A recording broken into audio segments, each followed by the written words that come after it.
C'est compliqué de définir le contenu culturel francophone parce que je pense que ça change vraiment d'une forme d'art à une autre. Dans la musique, par exemple, c'est facile. Une chanson en français, c'est une chanson francophone.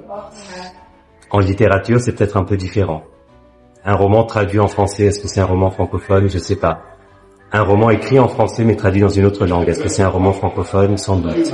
Donc, je pense que pour ce genre de sujet, il faut vraiment avoir une approche qui est par type de domaine artistique et essayer de comprendre ses spécificités propres.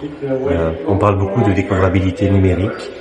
La découvrabilité numérique, ça dépend aussi des types de consommation.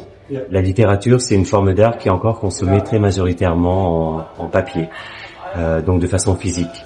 Comment est-ce qu'on arrive à faire de la découvrabilité numérique d'auteurs et d'œuvres d'art pour des œuvres qui vont être consommées après de manière papier? Je crois que ça ouvre tout un tas de discussions qui sont passionnantes et sur lesquelles il faut se poser les questions. Que faire avec les plateformes aujourd'hui qui permettent de distribuer?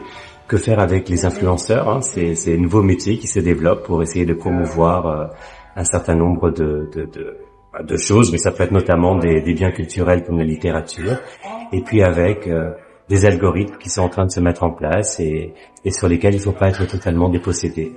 Le prix des 5 continents de la francophonie, bien sûr, ça a un impact très important sur la découvrabilité. Alors pas la découvrabilité au sens numérique du terme, mais la découvrabilité en général, parce que c'est un prix qui, fait voyager, a des partenariats avec tout un tas d'événements qui se trouvent en Belgique, qui se trouvent en France, au Maroc, au Liban, en Roumanie.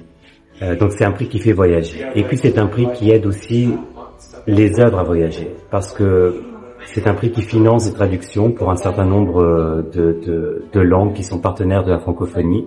Et ça, c'est essentiel pour un artiste. Avoir un roman qui est capable de passer les frontières, d'être traduit dans une autre langue, c'est quelque chose de merveilleux.